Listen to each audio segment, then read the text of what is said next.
আজ আমি চিন্তা নিয়েই ভাবছিলাম, আরও ভাবলাম আপনাকেও এই চিন্তা নিয়ে ভাবতে বাধ্য করি।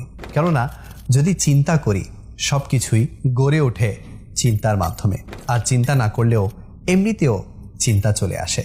চিন্তা ফেরেশতাদের সাজদা করায়, চিন্তা শয়তানকে অবাধ্য বানায়, চিন্তা হাবিলের উপর হামলা করায়, চিন্তা কাবিলকে খুনি বানায়, চিন্তা প্রতিদিন এক একটা ঝগড়া বাঁধায়, আবার এই চিন্তায় দুজন রাগান্বিত ব্যক্তির মাঝে আপোষ করায়।